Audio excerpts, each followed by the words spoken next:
Captain's Log Supplemental.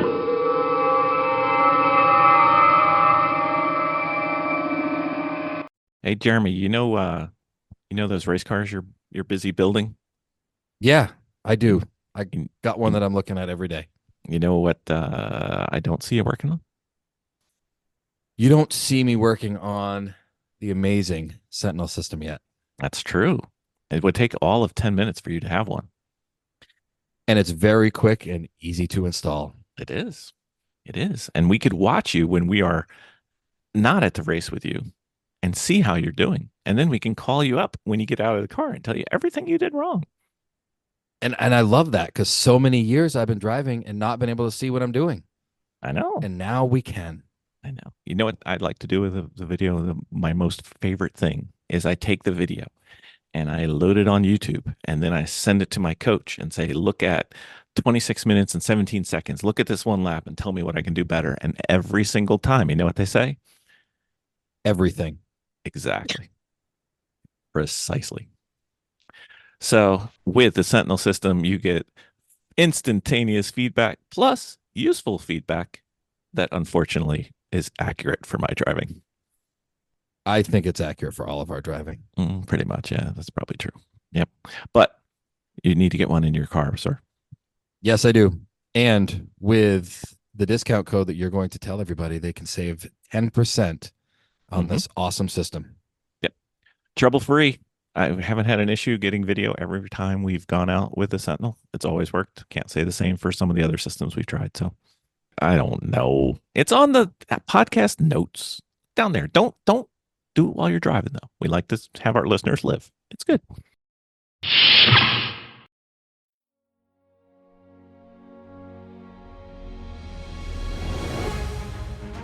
From the great halls of their house, there are assembled three who hope to one day be the world's greatest driving heroes.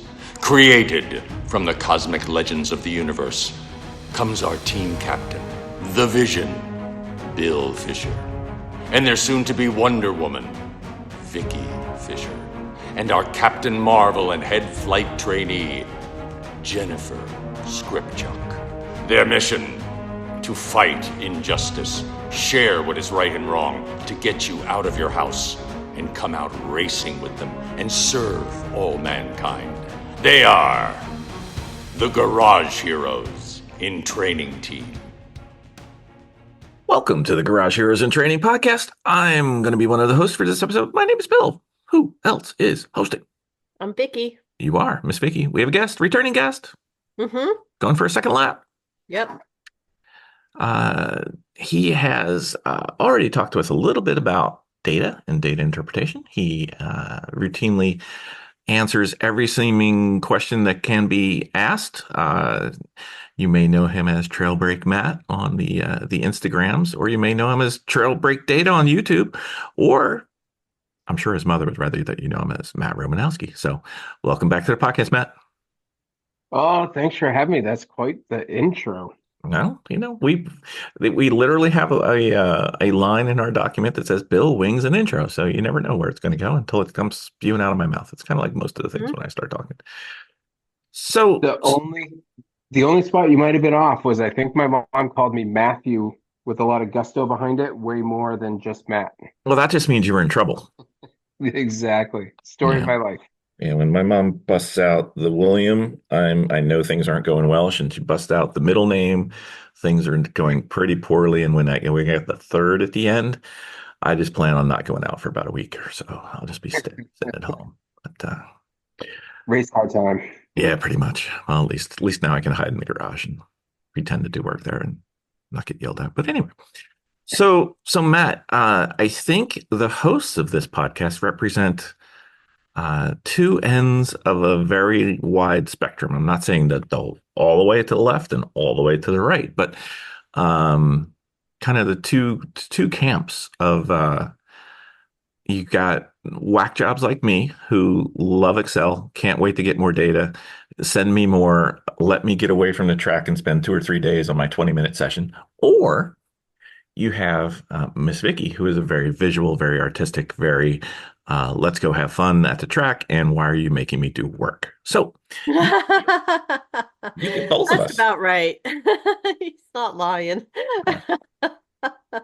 So you get both of us for the same price, same low price. How lucky I are you? love it. So we talked a lot about, we had the part one, which we kind of went over kind of incremental data 101, how to do it. And then we were going to do like a 201, and we still may end up getting there. But we also talked about data for the non-data people, or as I lovingly call myself, the data nerd person who has spreadsheets to do spreadsheets to do spreadsheets, or multiple tabs.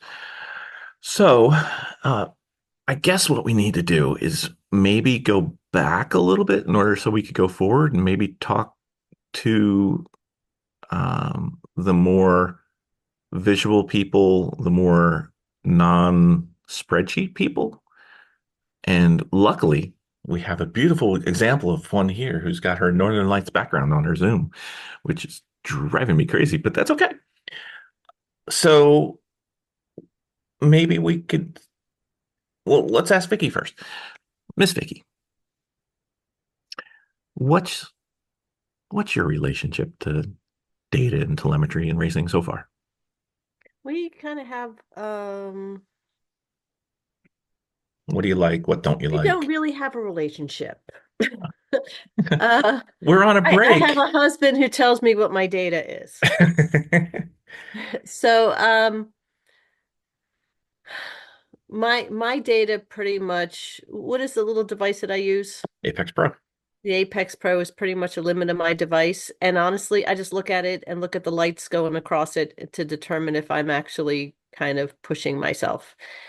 When it comes out of the car, I have no idea how to read it. I don't know. I mean, I understand like these are the areas on the track where you were either slow going in or whatever. You could do better. I don't know how to translate that into what to do on the track next.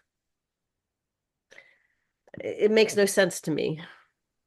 All right, so just fix that, Matt, and we'll be done. It'll be fun. Yeah, there you go. A little education. You, you started out, I heard the answer at the beginning that you're a professional race car driver. Huh? You What? said you have this little thing in the car and you get out Yes, and Bill looks at it and tells you what to do. Yeah, pretty right. much. You are a professional driver. You have a data guy. Like you didn't know just how good you were. You know what the biggest flaw in this plan is, and it's in multiple ways the biggest flaw. Yep. The flaw is that it's me. So A, you've got somebody who may not be the best at interpreting data, and B, doubling up, I am her husband. So if if Yeah. I'm bad at interpreting data and she cannot hear specific sounds that come out of my voice, it's probably not optimal for her usage of data. And there's things we could do better, Matt.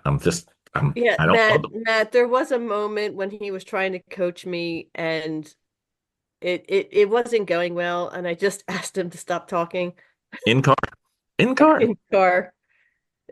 I think it was just the style was not resonating with me. So, um, and that goes along with 25 years of marriage. So, Who knew an engineer had style, Matt? yeah. That's all I'm saying.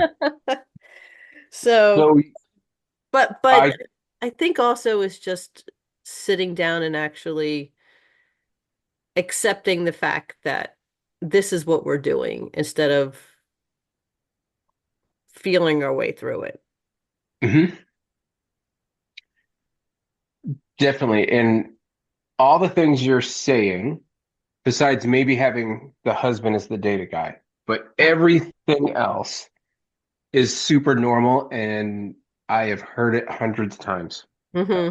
I was going to say this isn't your first rodeo on this path. So It really is overwhelming Uh, at totally. first And because you don't know which device is best for you. And they range in price and they range in, all the little nuances that they have. And I know they all kind of get you kind of sort of to the same direction, but you know, it's a lot. Yeah, it's you're trying to make a decision about something you don't really know about that's Hmm. pretty expensive that you have sort of these unknown, unspecified expectations of, and you're sticking it all in this one thing trying to do it. Like it's super hard if you don't have some guidance or um, if it doesn't make sense to you all the time, right? Because that's so many people. And I'd say it could be like half the people that get into data, into driving and everything. It doesn't all make sense. Hmm. That's super common.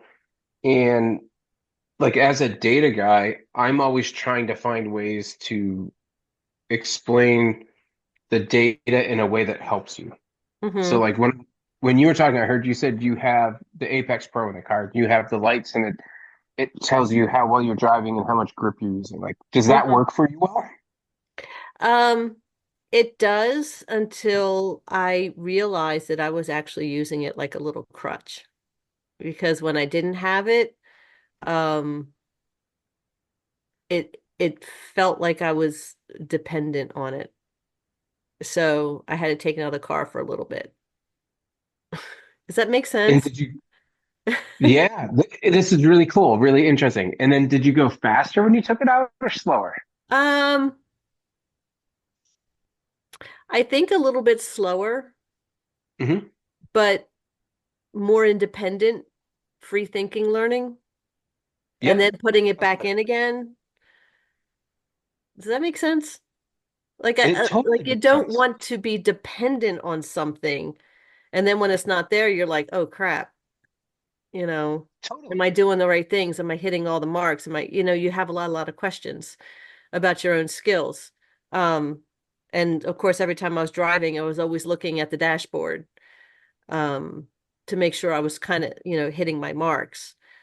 Um, but then, putting it back in, I focused mostly on grip, and then Bill would kind of do like a rundown, but I did not know what to do with anything after that. It was more like, okay, this is where you're slow. This is where you're braking too soon. This is where you're doing stuff. But it was like, okay, now what? Hmm. You know? That, yeah, everything you're saying, it hits home with what I hear from people and my own journey. Mm-hmm. Like I can say I've done the same thing where I've gotten um, so many reference points that it ends up being connect the dots on like a really small level, right? Mm-hmm. Like the dots are super close, but you're connecting the dots. And then all of a sudden I go, you know what? I'm not looking at anything. I'm just going to go fast.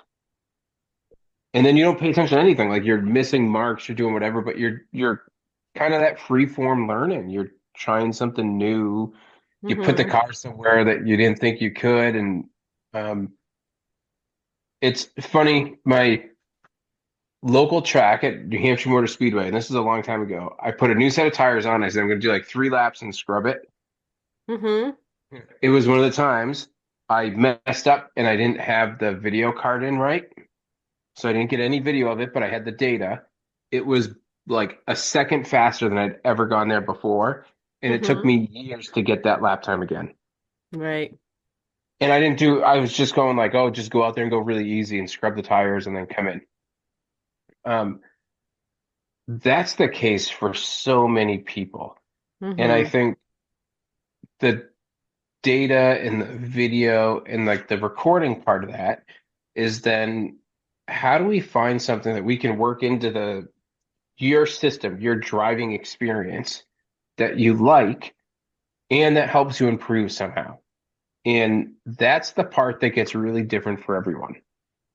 Um, I worked with a guy who won some pro championships and he just wanted lights that told him if he was ahead or behind his best lap.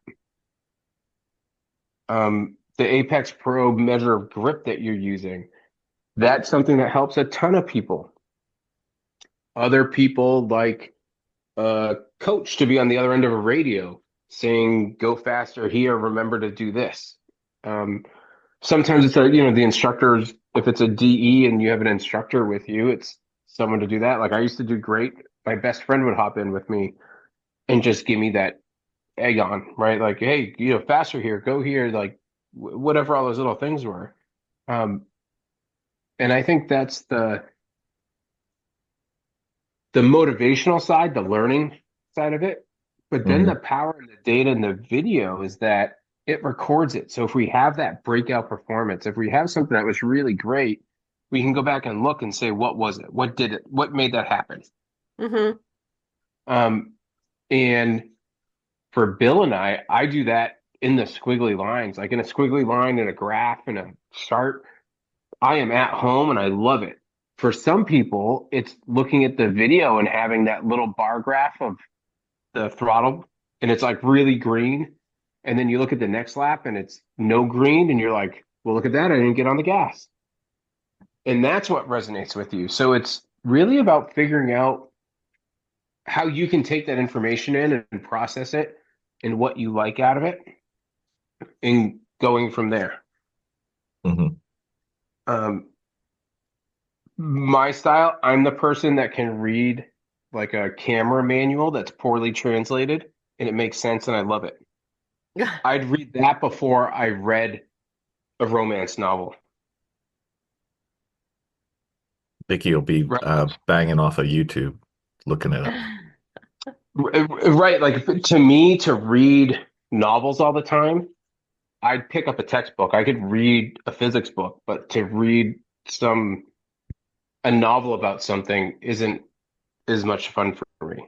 Hmm. So to learn software and to do it doesn't bother me, but I know that's not how a lot of people work. But sometimes that's where the video solution comes in and you can see, your lap time, how it compares your inputs. Because I always try to think of it as a driver. I've got a Hmm. steering wheel, a brake pedal, a throttle pedal. That's all I get to use. And it's on the video and you can see it super clear. Mhm. So, Vicky, do you ever use video when you're doing it? Or is it always just the lights or what Bill tells you? Um, we try. Okay. Uh, sometimes it gets into the car, sometimes it doesn't. Hmm. Lately we've been much better about it because now it's Sentinel's kind of permanently in there now. Uh, Yeah. but it was always running around with the GoPros, and the GoPros were always a hot mess for us, um, in Yeah. our times. So we moved over to a different system. Yeah. And that's one of the big ones is no matter what you use, is time at the track, even though we're there to have fun, ends up busy and stressful and there's not enough. Hmm. So I try to automate things and get a video system, no matter what it is, that like you turn the car on and the thing starts up, you start driving, it records, you stop, it shuts off, you can take the card out, put another one in, you're good to go. Um, Hmm. to me, no matter what the system is, it has to be hands off because otherwise, everybody has a similar story. I got my first GoPro, and I think the first video I got from it was me driving a session, coming in, parking in the garage, putting the hood up, my fuel cells in the front, filling the car up, but all you can see is the hood and like the little bits of me underneath it. And then it says, Hmm. like low battery and it shuts off. Mhm. And that was my whole first event. Right. We've got those aplenty as well. Everybody does. And then, finally you invest and you buy the cables and you do all these things and you still end up with those. And then you buy a system, whether it's the Sentinel or an AIM system or whatever it is, and then you get good video. Um, that part of automating it and making it so you always have that thing to work with, I think goes a long way. And a really neat piece of software a friend wrote is called Compare My Laps, and the website's comparemylaps.com. You download this little software package, and you can put two videos from anything, and have them side by side and play them Mhm. and compare them. It's for a visual person, like for you, Vicky, if you had video from you driving and Bill or you and whoever, to be able to compare those right next to each other becomes super powerful because you don't have to know anything about data. Yeah.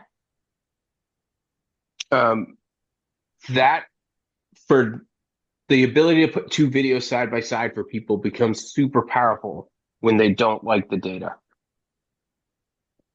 And I find that part sort of tricks you because all the data's in there. You're just taking it in a new way because it has the speed of the car. So you see when somebody's going faster and they get out of sync, you can see the placement of the car.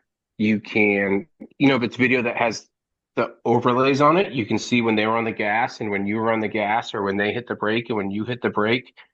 And even if you don't have those things, sometimes you can see it in the attitude of the car. So you watch the video and you see the front of the car go down and then it goes down more.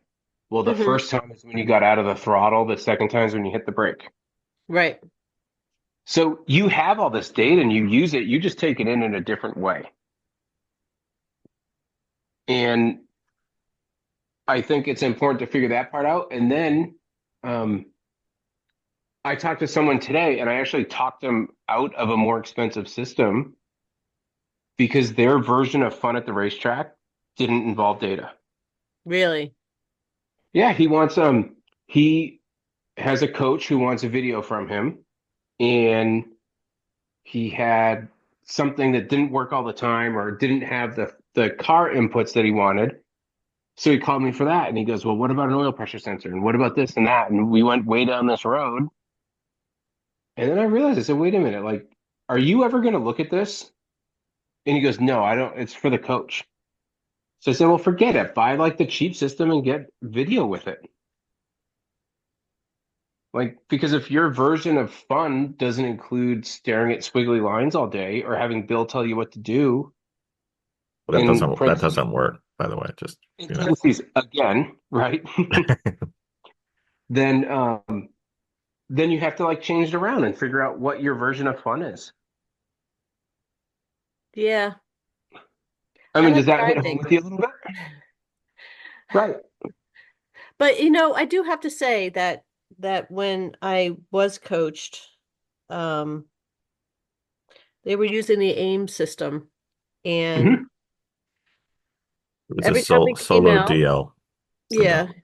every time we came out, the data was translated, and then our coach had specifically said, when you go into this corner, do this.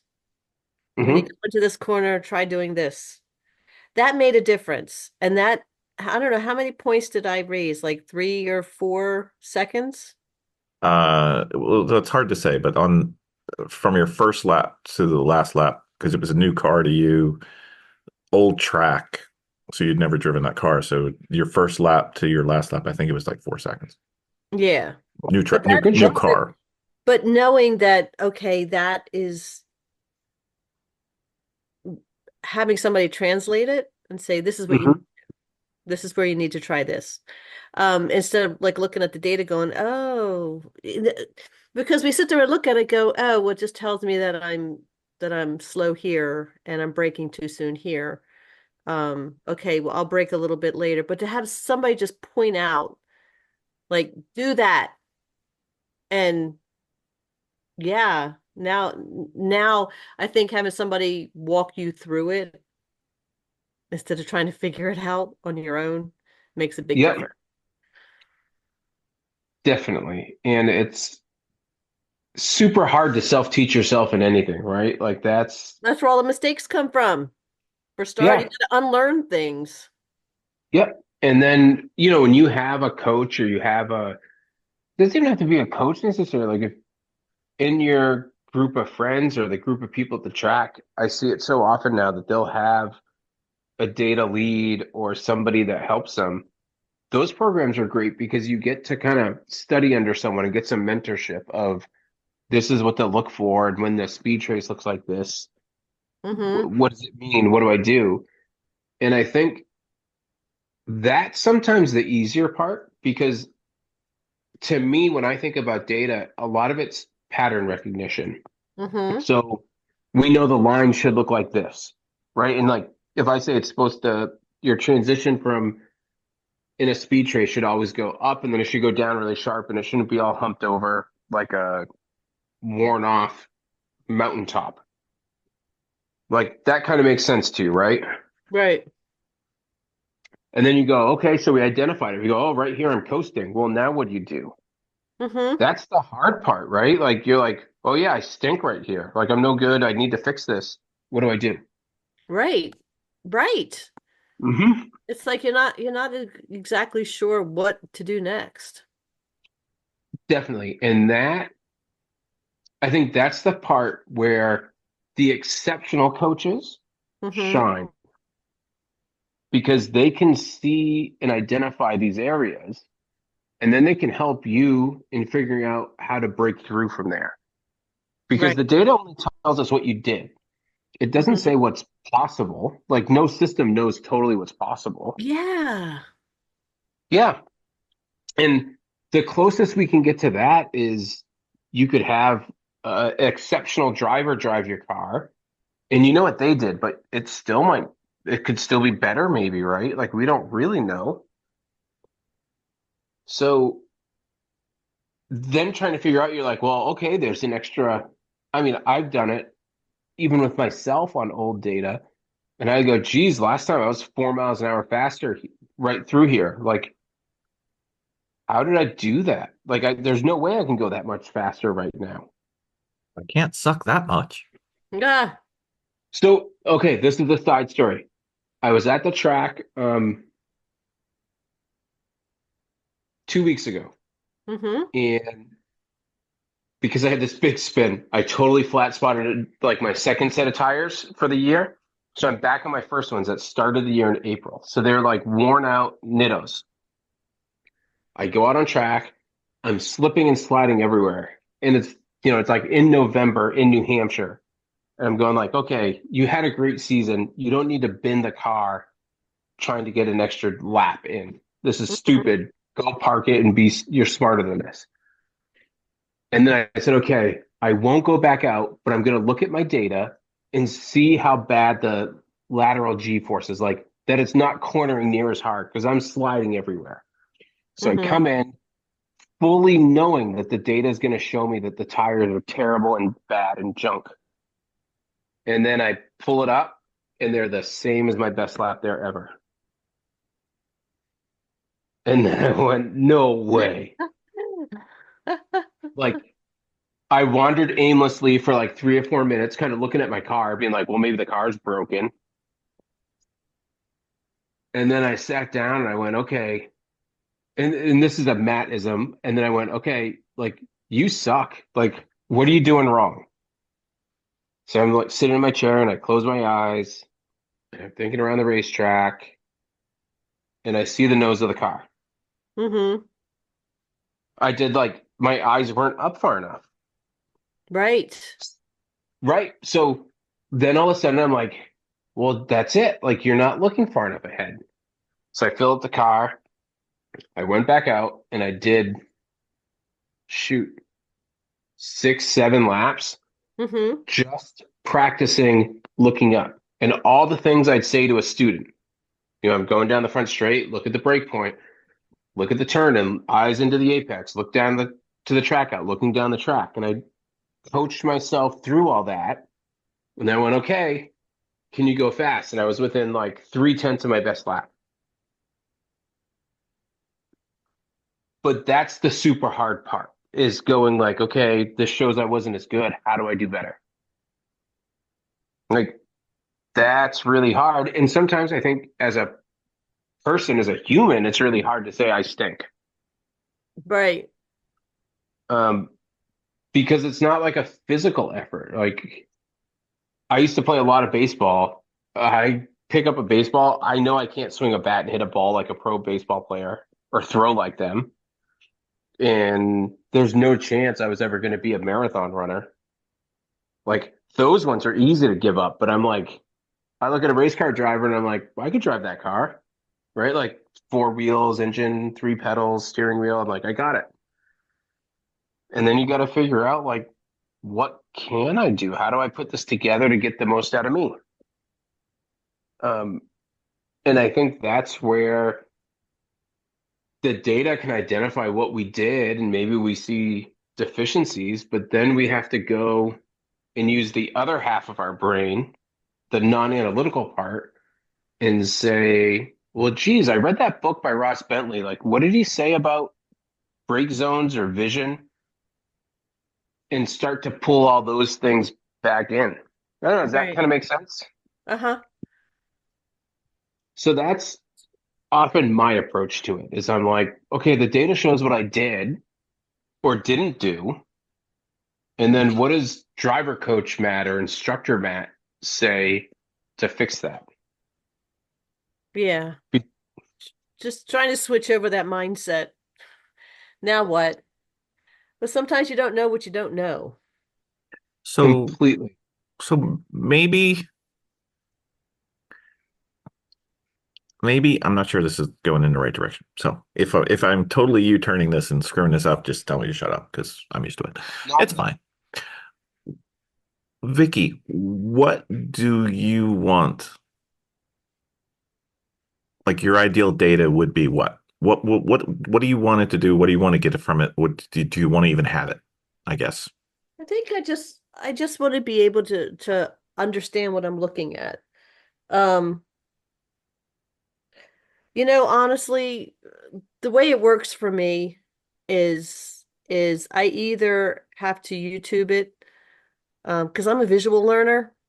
I'm a big hmm I gather things more quickly. Um, if somebody is just like, oh, this is how it works. Oh, no problem, right? I digest things very, very quickly that way. Um, or just going through like a YouTube or something like that. But yeah, just the translation of it, and which ones are kind of best for starters too. I mean, for beginners, which ones kind of work, and which ones should I use? Which And which data set or which piece of equipment, I guess, is my Um, like, do you I care? mean, I would like to know what to do next. What am I looking at? And then what to do next is my whole issue. And that's, I think, the root of it all. I can look at the track on it. Um, it I mean, basically what it boils down to is just for me to sit down and spend a little time and read a book on it or go over a YouTube on it and then explain everything out. It's the translation part of it. But, then again, I'm sitting here and Bill pretty much does all the data part, and I really haven't looked at it or haven't had the capacity at the moment to really sit down and say, okay, this is what I'm going to do. Because normally I'm wrapped up in car prep versus, now switch over into data. And I'm always trying to get to the track versus sitting down and understanding what data is. But I think that's what it definitely. kind of boils down to. And I think that, you know, um, for me, just, keeping it easy and keeping it quick. What am I looking at? Is it easy to read? Do I have to go through like an hour of translation and, a whole thing? But I think that for some of us, I think the more simplified, easiest way of quickly getting the information and making those changes are usually because my level of racing, it's not like I have to work on nuances at this point. I kind of have to work on a lot of things. So, kind of going bad in one track corner versus, most track corners. Here's what you're doing wrong. You need to start, braking later instead of sooner. So yeah, I think you maybe you didn't even know it. You hit the nail on the head for yourself. Is you need the simple system and you need a few simple and easy to look at things. Mm-hmm. So what I would say is the first one is the speed trace, right? Like you look at the speed trace, is it a good transition from throttle to brake? What do you mean the Are those speed, the speed speed what? trace? Perfect question. So has Bill or anyone else ever showed you the graph of your speeds on the racetrack? Yes. I'm sure he has. Whether I understood them, I didn't understand them. Okay, I didn't perfect. understand So what I was looking at. yeah. So the speed trace is the first thing, and all it is a recording. If we took every foot that you drove, we wrote down how fast you were going right at that foot. Mm-hmm. So like you cross start finish and you're doing 100. Mm-hmm. 1 foot later, you're doing 101. And the next one, you're doing 102. And then you hit the brakes and it goes to 95, right? So this graph goes up and down. And it's just like a line chart that's moving up and down. Does that sort of make sense? Yes. Like your when you look at your 401k performance over the last 5 years, it's like up and down and noisy and scattered, right? Mm-hmm. That's a line graph. That's what your speed trace is. Right. And then we can say when it goes from going up to going down, it should do it sharp. It should be like a point, not a hump. Okay. So if you look at that speed trace and you look at every time it goes up and it starts to go down, it's big and rounded off and like half a circle. Mm-hmm. Then you have a situation where um, you're coasting, and you can work on that, right? We go like, what's the cause of that? Well, we're coasting. We're not going from the gas straight to the brake. Right. And then if you look at the bottom portions and it's a slow corner and it doesn't look more like a V, like a sharp bottom, Yeah. then you have an opportunity that you can come in maybe quicker and out faster and make that transition shorter. Yeah, that makes no sense to me with the whole thing. I'm looking at it go, I don't know what that means. The Okay. speed trace. So it's like going, I have one on the screen, so we'll put this part of the yeah. video up. Do But you Yeah. know, do you know Watkins Glen? Yes. Okay, so like turn one.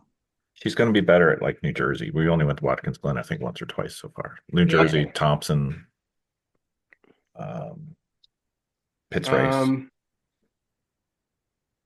Thompson, I don't know well, turn one at pit race. Well, that's kind of Okay. fast, isn't it? It's kind of fast, but I don't know. it's kind of a sweeper. Right. I don't know that corner. Like there's no real hairpin at pit race. At the end. 17, 18. The Okay. turnaround onto the front straight. Yeah. So do you want to go in there and go slow for a long time, or do you kind of want to get in, get the car turned, and get back out? Get in, get the car turned, and get out as fast as I can.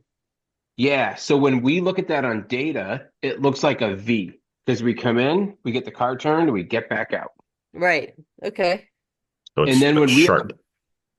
yeah, it's sharp, like the bottom of a good V. Right. And Okay. then if we have a sweeper of a corner, like say it's like a 90-mile-an-hour corner, sometimes like I think of the last corner at Summit Point onto the front straight. Mm-hmm. Mhm. Corners like that you're going really fast and you kind of drive it on your tippy toes, right? You're like, ooh, get out of the gas easy, don't turn too hard, squeeze the throttle nice and smooth. Like turn one at Mid Ohio is one she knows that. Yeah, turn one at Mid Ohio, great one, right? Yeah. Like that's a lot of finesse. You're going pretty fast, right? Mm-hmm. So that corner, when you look at how fast you're going, it comes down really slow and it goes back up really slow. Right. So that's a U. Oh, okay. So you can kind of look at those two and go like, well, does this graph make sense for that kind of corner? And you're like, wait a minute, this is a hairpin, but I drove it like a high-speed corner. Maybe I can get in and get out faster. Okay. And then the one everyone sort of understands is the fuzzy dice hanging from your mirror, right? Right. That's like our G force measure. That's how many G's you pull, right? Mm-hmm. So cornering, and this is one that would be good for you, is when we look at the graph for the cornering, it's going to go up and down. If we turn hard, it goes to +1. Turn hard the other way, it goes to -1, and we're pulling 1G. Well, in general, like a super general thing, is the car always has a pretty similar capability in how hard it corners. Mm-hmm. So if you have like, oh man, I was talking to guys, circle track guys, they have to run 400 treadwear tires. That's So awesome. yeah.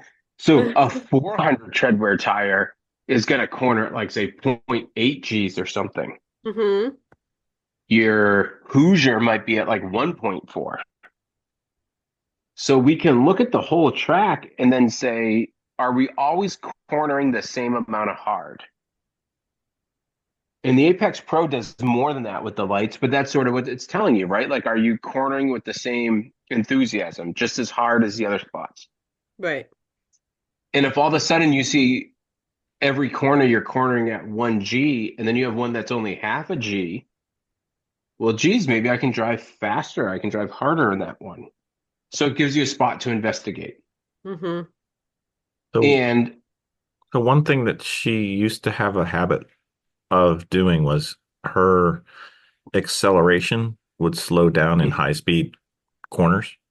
So instead of being a nice straight up, she would kind of round over Mhm. like a little safety lift or an uncomfortable lift. So you could see stuff like that too. That's why you want the accelerations to be kind of the same slope up and the decelerations to be kind of the same slope down, or else Yep. you're kind of fiddling around as opposed to pushing. Now, the flip side of that, a little bit, in Vicky's defense, is that might just be as fast as she wants to go. Well, the other thing too is sometimes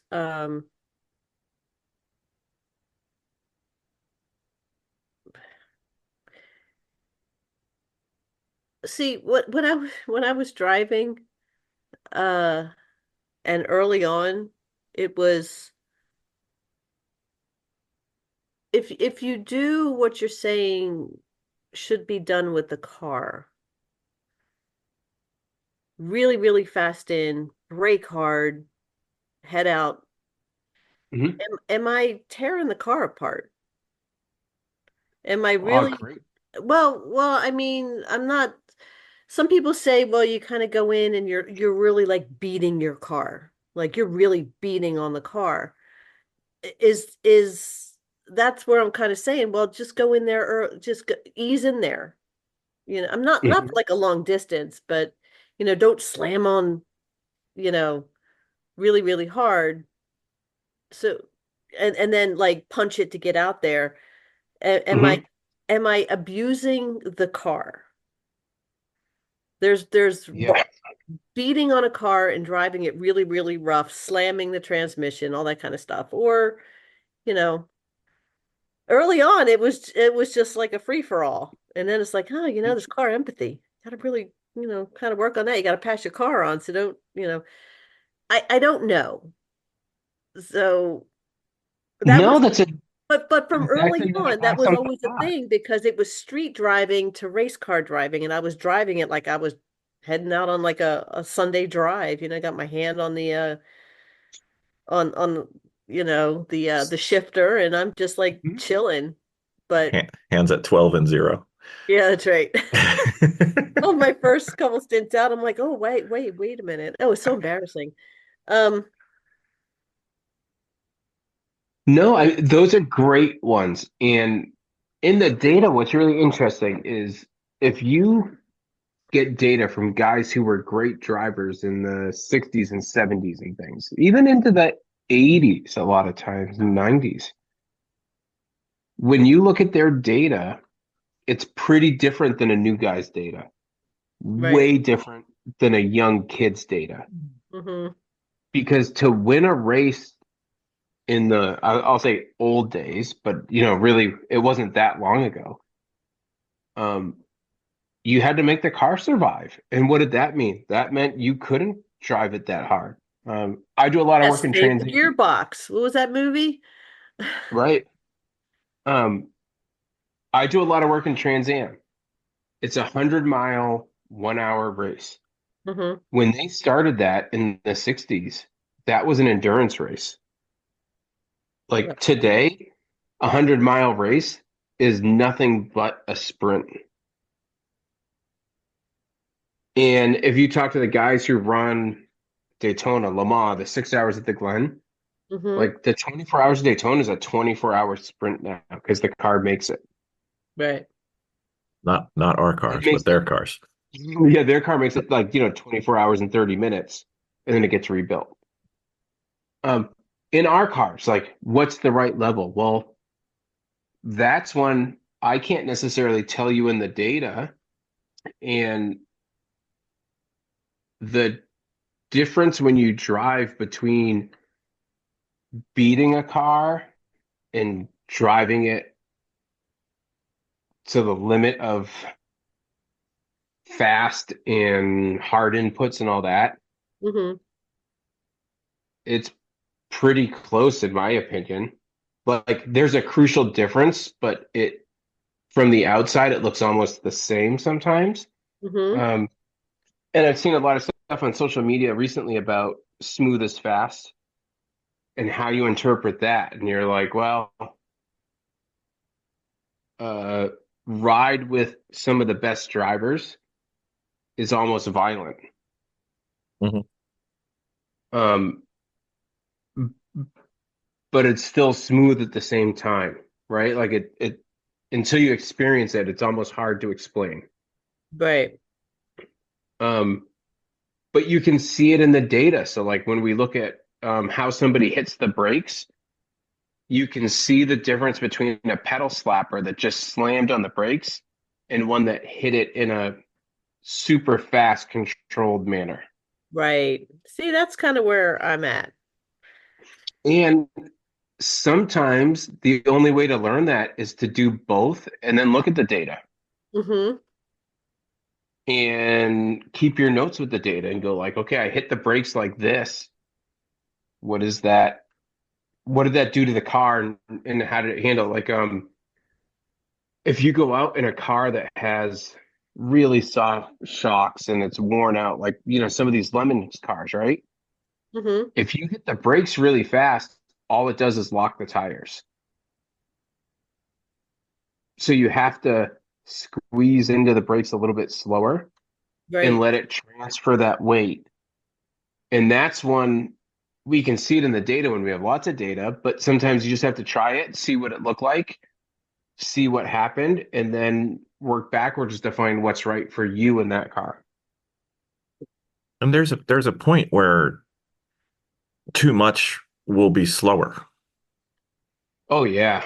You don't want to hit the brake so hard that you lock up and slide for 30 feet. You want to hit the brake hard, but not too hard. And the data could help you find those spots too, because you may sit there and say, well, what's the difference if I really go aggressive and you're aggressive and my aggressive, me hitting the gas pedal hard or the brake pedal hard and you hitting the brake pedal hard, they may be different. Mm-hmm. Mhm. And then you can find out for yourself which one's faster.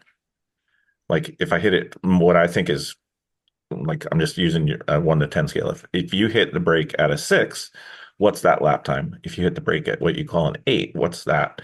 If you hit it 10, what's that? And then maybe even go, you don't want to go to lockup, but if you hit it with like, I am going to go to the gym, I am going to hit this pedal and get a full set in on every single time I hit the brake.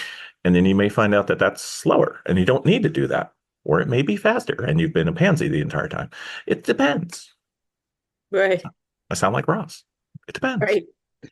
My favorite answer. Well, and then some spots we know it's wrong, like turn one at Mid Ohio. Don't do that. You're not going to hit the brakes like a 10. Nope. Well, not and stay on the grass, out of the grass. Sorry. Right. Like, I don't know. Vicky, what would you say turn one at Mid Ohio is? Like how hard you hit the brakes? 1 to 10 scale. 1 to 10, 5. I'm Cool. I'm like And I'm like then, yeah, I'm like 3 or 4 if you ask me, but yeah, it's not Yeah. hard. yeah. But now, Vicky, what would you say the keyhole is? I don't remember the keyhole. Is that towards the end? That's the turnaround up at the top by the scoreboard. Yeah. The You got 180 degree turn. Yeah, you go through Oh, turn one is and that then you go down after that the straightaway. the carousel?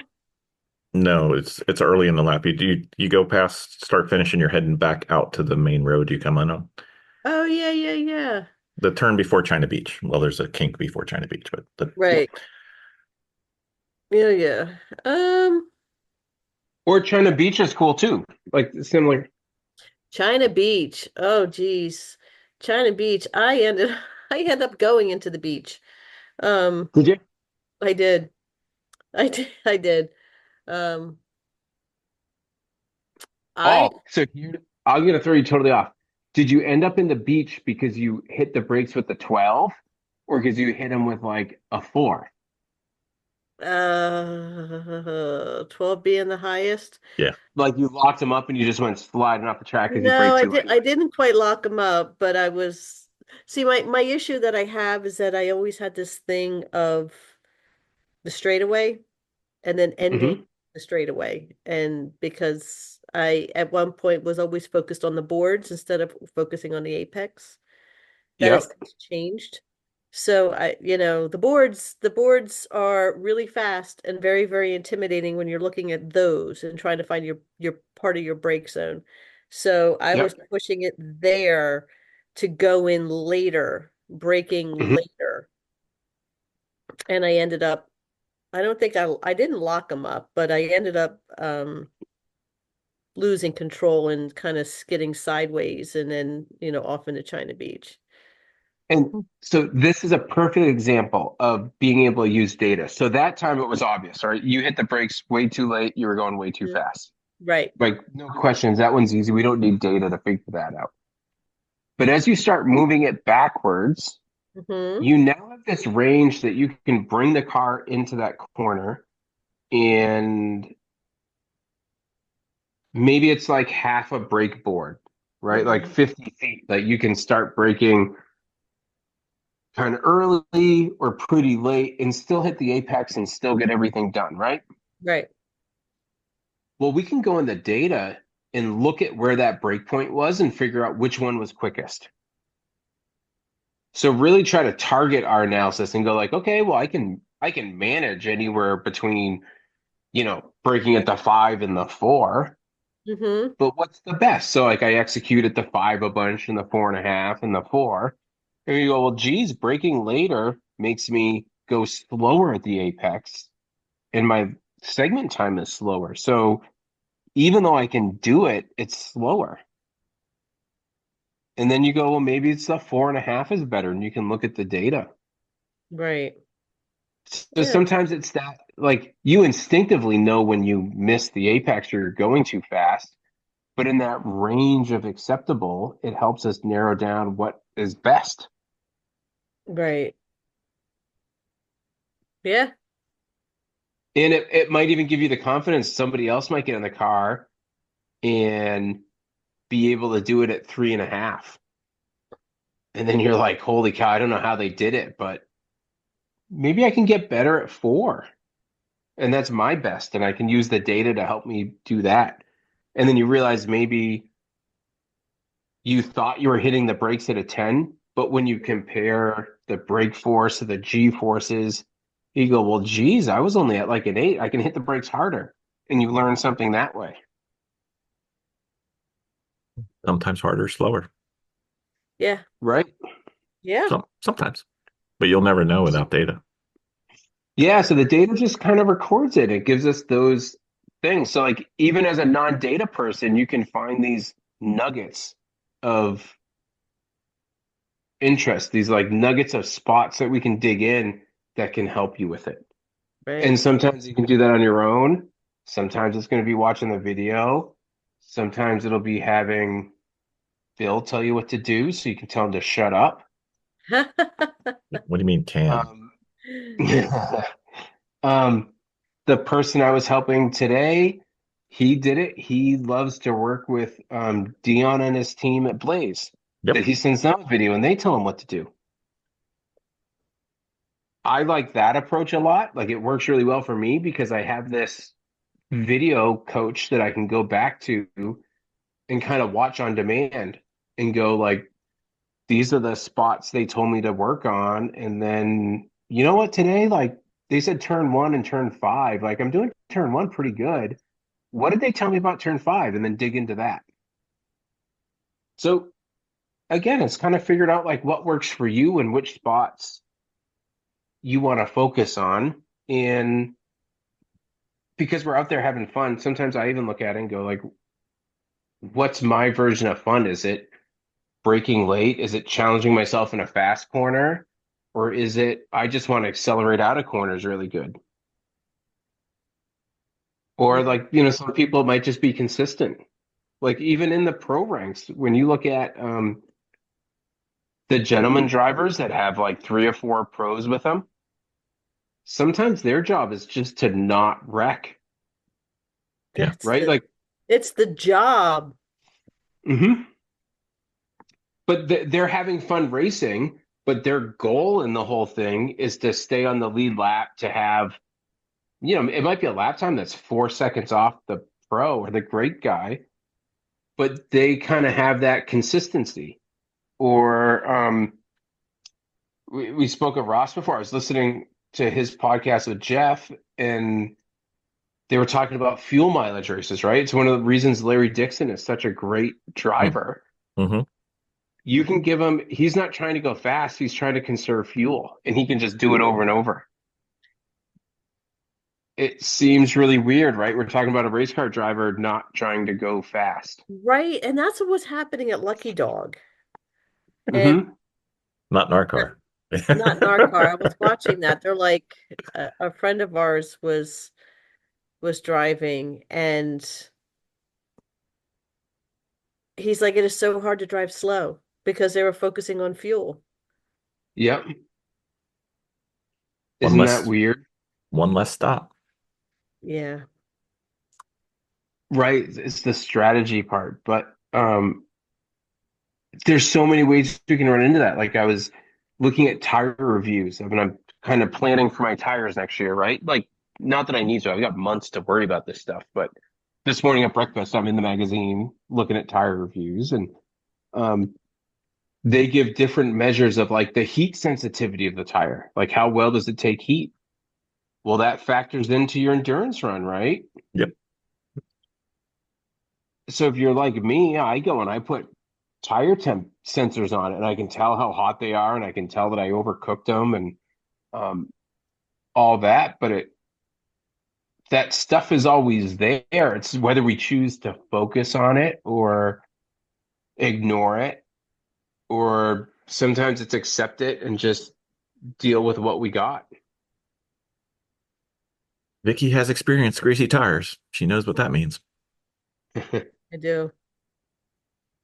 And Absolutely. it goes back to, right? Like I told my story. I went out there and I knew my tires were done. I mean, I came in, I was positive. These tires were junk. They were used up. They were worn out. Like I was looking for cords because I figured the things were that bad. And then I looked at the data and I had to realize it was me. It had nothing to do with the tires. It had nothing to do with the car. Because I looked at the data and I said, well, geez, it's cornering at the same level. So why am I sliding? Like my car is just as fast on the straightaway. It slows down the same. It turns the same. What's going on? But without the data, I would have packed it up and went home. And any of the systems that we've talked about, whether it was a phone app or an Apex, the Sentinel, all those have speeds and G forces. Like you can look at it and go, it's cornering just as hard as it always did. Hmm. So sometimes I use data that way. It has nothing to do other than like, does the car stink or do I stink? Right. Yeah, I just yeah, interpreting, what to do next. Hmm. And I'm so in the beginning phase of everything. To be Yeah. honest, because now it's just like, okay, making sure the car is properly set. Last year we did a whole weight distribution on the car for balance, which was kind of Yep. fun, and never realized, and even that takes part in what you do? There's so many factors. So many Oh my goodness, factors. right? And there might be a day you go to the track and you just don't focus on the data, right? Because you're working in a new engine or trying to make sure it's not blowing up an old engine, or um, I mean, I've done it that you reroute something and you're making sure it's not leaking, right? And Hmm. like half your days dealing with issues, not actually trying to drive or do better. Yes. Um, and that's life, right? Like you have those. What I thought I was going to accomplish today ended up like a tenth of it because a piece of machinery broke, and I don't know, like everything seemed to be a challenge. But sometimes that's the day, right? Like if I looked at the data for today and everything, it'd be awful. But then tomorrow's a new one, and I get to go out and try it Yeah. again and go for It's better than when you get the example of it was perfect and you don't have the data. it. Right. Everybody's done that one, and that's one. Like we talk about systems a little bit. What's the best one for me between driving and instructing and helping people and everything else? I need everything to be automatic, and that's why I went way past like what Bill would even think of. And I've got all those sensors. So I've got the tire pressure system in my car. I've got tire temps. I've got the track temp. I have the suspension positions. I've got everything so Hmm. that I don't have to make those notes. I don't have to go like, oh, what did I set my tire pressures to? It's there. And I don't have to think about, like, was it warm that day or was it cold? Well, AIM has the weather information in the data. So I can look at it and go, oh, geez, it says it was sunny and a light breeze out of the northwest and 78 degrees. Like, okay, it was a perfect day. Um, I do all that because I don't want to be bothered with keeping track of the weather and the track temp and all this stuff. I just put in the data. Hmm. But it comes at an expense, right? Like, not everybody wants to do all that. And I'm really fortunate. Like I'm the aim guy, so I walk up to a shelf and I can like put it on my car and test it and play with it and use it. Where is the shelf located? Ooh, it's right in the office, right at the Manchester, New Hampshire airport for easy shipping and pickup. Santa Claus Um, make pickups from there. I'm hearing things. yeah, this time of year, it's twice a day at about it's like 4:30 and at 5:30. I hear a huge jet, and I looked out the window today, and it was a UPS Airbus A300 twin engine wide body. I had to look it up, staring at me as it was taxiing off the runway. Mhm. Um, so yeah, like I grab the stuff off that shelf, I wave to the UPS guy, I stick it in my car, I try it out, I share the data with the world so they can see what it does. And the hind benefit is when I'm doing it, I never have to wonder what the track temp was, it's in there. And then a Friday night when somebody's watching a movie, I'm like, you know what? Like, how much difference does the shade in from the angle the racetrack make there? And I can look at it and go, geez, the track temp changes 20 degrees from being in the sun to like on the side of the hill there. All right, you passed me now. That's all right. I surrender.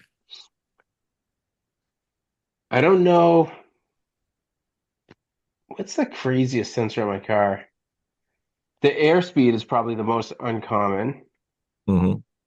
and um, I have a strain gauge on the sway bar drop link, which is interesting. That could be fun though. It is. And this winter's upgrade is I think I'm going to put one on the steering column. For for Ooh. strain. Yeah. Um, Rotational strain, not Okay. tensile. Okay. Because, and maybe you guys have noticed it. Do you guys have power steering in your cars? If we've done everything right, we do. So I've got this old 914. There's no power steering in it. And one of the things I've noticed as I drive, the closer I get to the limit, the lighter the steering gets. Mm-hmm. And I'd love to put a number on that. Well, I mean, we can put a number on it if you go too much past there. It's a bad day. What do you mean? It's a repair shop bill. Road did get really big.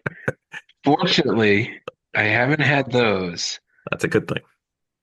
but it's one of the ones where I'm like, it's something that driving we talk about, and having done sim work and talked to a lot of people, I realize I really key off my hands and how the front end feels. So I was like, well, geez, let's, like we can put a number to this. We can put a sensor on it. Mm-hmm. So I think that's going to be one of my winter upgrades. Always fun.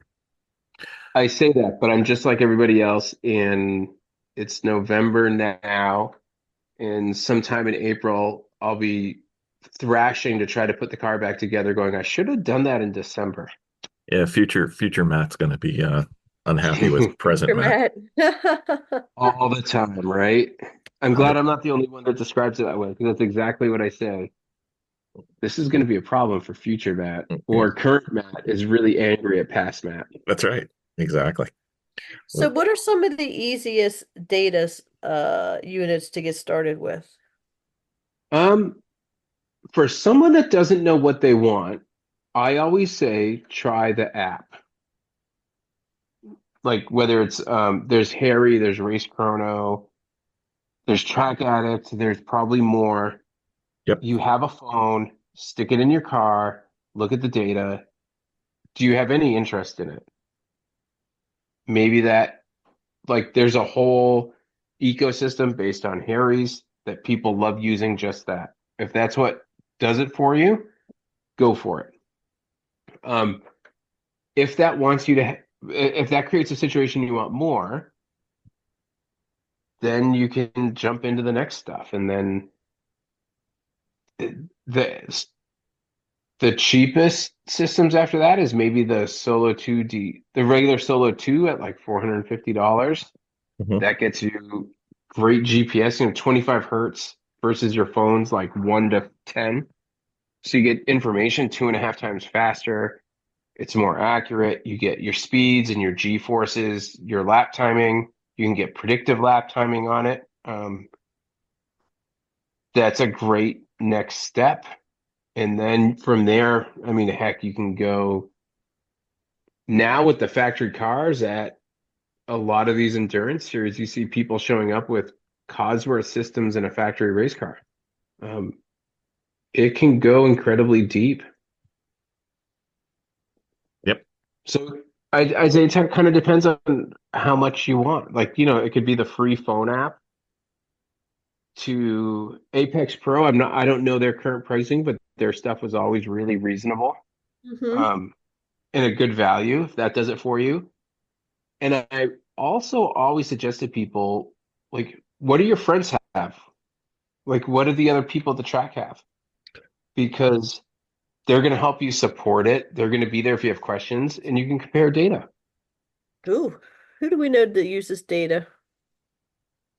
Most of the people are either AIM or Apex Pro where we're at. Okay. Yeah. So, like, I tell you to stay in that range. It's good if you want to And compare. Yeah. and that's so much like a lot of times I would say, especially for you, Vicki, that the data is a conversation starter. So even if you don't know what you're looking at, like say somebody puts up these squiggly lines and you have no idea what it is, but there's a bunch of spots where they're like the same and they overlap, and then there's some where they're really different. Mm-hmm. Ask them, go like, where is that on the track? And who is faster? And they're going to tell you something. And then just go like, well, geez, I was a lot faster than you right there. Like, how Oh, are you driving? It happens. Yeah. But use it as that conversation starter.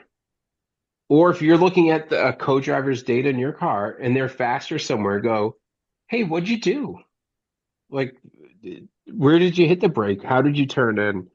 Um, what were you looking at? Like, did you notice whatever? Like, use it to start your conversation and be able to ask more questions of them. And then it just tells you the where, right? It doesn't tell you, it gives you two. Roger Cadell from AIM Mm-hmm. says it's the what, the when, and the where, or the what, the why, the where. So then you're like, well, here's the spot on the track. Well, why were they quicker than me? So use that to dig in and say, like, well, what was different right here? Like, what did they do to do that? And there's always going to be those cases where you can look at it and go, share your brake marker, share your turn-in point, um, the angle of the car that you hit the apex. Did you use a curb?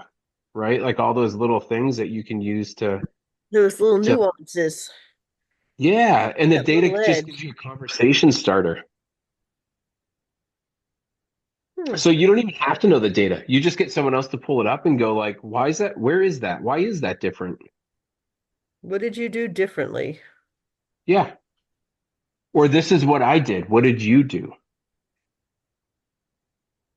So What did yeah, you you can do? use it. No, that's the broken carb. What did you do? That's Okay. right. I've heard that one Right. a When couple it times. comes in on behind the wrecker and Yeah. they're like towing you in. No, no, no, this garage. Stop, stop. Don't run over the rope. What did you do? Yeah. I've been behind that. Do you know this was a really long time ago? Do you guys know Road America? Hmm. Yeah. All right. I was there in a 2-liter 914, and on one of the laps, I don't remember now if it was the clutch or the throttle cable. I think it was the clutch cable broke. So I pulled off. They did a hot tow. So the guy pulls up behind me, and they have those little jump seats in the back of the pickup truck. Mm-hmm. They jump out. He puts the tow hook on the car, yells, drag the brakes, jumps back in. And I swear I went through the kink faster behind that tow truck than when I drove it. Really? I Wow. swear that guy pulled me faster than that car would go through the kink. Now, what are So, you driving again? Back then, it was a 914 2-liter, it was a friend's car.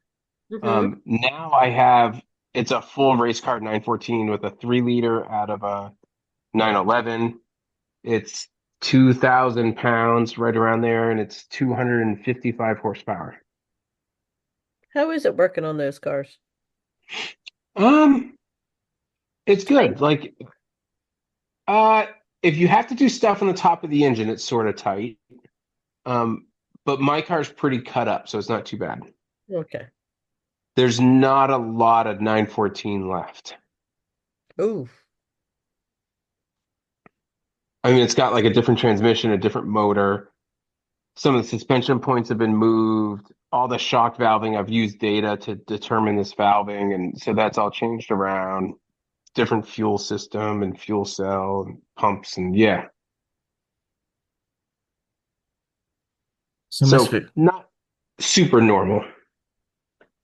so Miss Vicky, Yes, are you now at least a little bit data curious? I am. I am. I'm gonna start out simple, Okay. keeping it easy Nothing would wrong with probably you. be best. And So then, I mean, just sitting down and going over it would be good. I would say take even easier and ask Bill, just say, hey, can you give me a speed trace? And he knows what that is. He'll do the mechanics of getting that. Mm-hmm.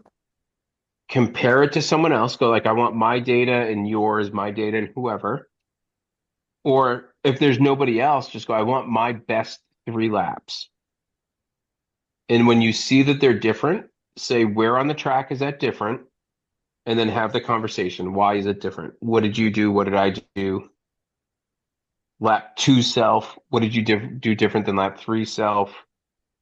And just have that conversation. Okay. Like And then, I think that's the simplest way. And and then then just data curious at the track. Yep. Just go, hey, can you give me a speed trace? I want to see where things are different. And just do the speed trace and just start that conversation. And when Okay. you're comfortable with that, there's more stuff we can get into. But see that you like that. Get comfortable with that idea. And Hmm. then when the conversation needs more answers, we'll go to the data to get more answers. And you don't have to do it every single stint or every single day, or even you don't have to do it that particular weekend if you're not feeling it and you just want to do it later. We usually have some time in between. Yep. Yeah. I think that yeah, I think just a place to start. I Yep. can do that. I think the Apex, we'll start playing with the Apex more so because I Yeah. can pull it And up that on my that phone and has all just that easy with information. it. Oh, Yep, that has all the information. You can pull it up on your phone, hand Bill your phone. Bill, give me a speed trace. Where's this? Why is it different? yep. We can do that. And her Spec Miata has a aim dash and smarty cam, so she's fully equipped there. She'll have all three. Ooh, I can hook you up on that one. Uh-huh. Woohoo. Oh, we've got to talk about Christmas at some point, but Yes, I can't be hearing it. But listen to the prior episode, Miss Vicki. I will. Um, I so will. so Matt, uh, I know data can go as deep as you want, and as deep as you want, or as deep as I want, or even deeper, I'm sure. So I think what we did with Miss Vicky applies to just about everybody. Start at the shallow end and work your way to where you're comfortable or where you get uncomfortable. It, the more people I work with at all levels, sometimes in the professional ranks, it's not too different than that. It's give me a speed trace. Hey, why are you faster here? Have a conversation. Go try things. Mm-hmm. It, and then there's some people that are super technical and they want to know the rate of steering input and load transfers and all this other stuff. And that's what makes them tick. But yeah, just start at whatever level you sort of want. But I'd say it's always a little better to wade in than to dive in. Yeah, Sound like fun? makes sense. That does make sense. Okay. No, again, it makes perfect sense that when people have data, just to go up and talk to them. And I know those cars that do have data Mhm. because they have their little monitors that are kind of sitting there and they're watching everything go on and in car, which means they're tracking. Mhm. Can And you maybe if you there's, can pull that stuff up in real time, right? Depends on the system, but yeah. Yeah. yeah, and maybe it's one like you've got a Spec Miata. Like Mazda's doing great stuff. The Spec Miata racers are usually great. Maybe share data with someone. Go, hey, like, can I download your data? You download mine. Like, let's try to get better together. And Over then a see couple where they're better beers. than you. I mean, we are capable of bribing with food and drink at our paddock because our paddock is our strongest point of our game. Right. So trade that cookie and a beer for Mm-hmm. data download. Mm-hmm. Yeah. And the better part, like some of the most fun I've had was with guys in the Washington, D.C. region. And after the day the track was cold, they grilled up a whole bunch of food. Somebody had a TV on the side of their rig, Mm-hmm. and we pulled up data and we did exactly what I was talking about. I pulled up a speed trace and I said, look at this one, it's so much faster. And then I said, this one looks like a good technique and this one doesn't. And oh man, this guy needs some help. And everybody's laughing because they know the names. I don't know who anyone is. And then we start talking and they say, well, geez, this corner, this is what I do. And then the other guy says, this is what I do. And everybody walks away with something to try tomorrow. Sounds like Miss Vicky and I are going to have an Apex Pro seminar later. Well, not later I really tonight. do. I really do think so. I think Okay. we might have to have a conversation, We will. probably more so in real time. Yeah. Well, plus we got their And data from when you did your CCR up at Thompson too, straight out of the AIM. So you have all of it. yep. But Vicki, start with when you're at the track after a session, make Bill do all the work. Just go, show me the speed traces. Where Easy. does it show that they're different? Give me a picture on the track, like this corner, and then just try to make that one more consistent and work on it. Make it like that's as easy as we can get it, and you don't have to do any extra work. I'm Got in. that? I got it. I have my assignment. Right, as your marital counselor and coach, that's your assignment. All right. The only thing missing is the double clap at the end. So I'll work on it. I'll see what I can do. We will report back and see how things go. Should be fun. Yeah. Well, Matt, people need to come see you. Trebek Matt. Yeah, you can find me, Matt Romanowski, trailbreak.com, Trailbreak Matt on Instagram, Trailbreak Data on YouTube, Yep. And and then we're not anywhere, too late for Christmas though, right? We still have time. plenty of time. Okay. Well, we're going to have our Christmas gift episode before Black Friday, so we will have to talk to you offline and get suggestions for you for different price ranges. Definitely. It should be fun. Well, thank you for part 2. Looking forward to part 3 because I don't think we crossed any of the questions off that I had started with. So we've got a few questions for you, but we'll get there. We got time. Well, awesome. I am always game. This is so much fun, and I love talking cars. I love talking data. I love talking racing, coaching, all of it. So anytime you want me, I am here. Yeah, well, Perfect. We're going to take you up on that. that's right. Well, maybe the next time you come on, Miss Vicki will have looked at a data trace and maybe know what a speed trace is. Yeah. I love Be it. able to tell Maybe. you what I got going. Maybe when I show her a friction circle, she won't automatically flash the finger to anybody within the general direction because Wow. that's not her favorite graph. She's seen that one. She's like, "What the hell does that mean?" So, Right. Well, that's so funny. all right, sir. You have a great night. Thank you for coming. Thank you. Anytime. Thank you guys for having All right. See, I told you it's not worth going into work for us. It's easy. me. So, I am lucky, playing with race car stuff. There's not a lot of times that it seems like work. that's Right? true. That's true. I can see that. I will say the flip side, sometimes getting my car to the racetrack is what seems like work. It's the shoe, what is it? The shoe smith or whatever. The guy who makes the The shoes, his cobbler, family doesn't yeah. have it. Yeah, whatever. Yeah. Horrible at these things, but that's okay. We'll get there. Well, thank you, Matt. It was great. Had a good time. I think Miss Vicky might understand data a whole lot more than when I explained it, which probably isn't saying a whole lot, but take the glory. So, It's fine. did it help you some, Vicky? It did. It really Cool. did. Understanding it a little bit more, it's a little less intimidating. Yep. And I like the idea about going to make friends in the paddock and learn some more. Like I did that when I was working with a diagnostic scanner, like Hmm. the ones that are like a small little OBD2 scanner. yeah, they're the bigger ones. Yep. And that I got a lot out. I think that was definitely the win for the weekend. So, but yeah, I could do the same thing with the data too. I think it builds really good camaraderie because there's some people that are like, no, I'm not going to show you. I don't want you to know anything. You're like, look, I was on the racetrack with you. I know I'm better in turn 1. I know you're better in turn 2. I don't need the data to tell me this. But my secrets.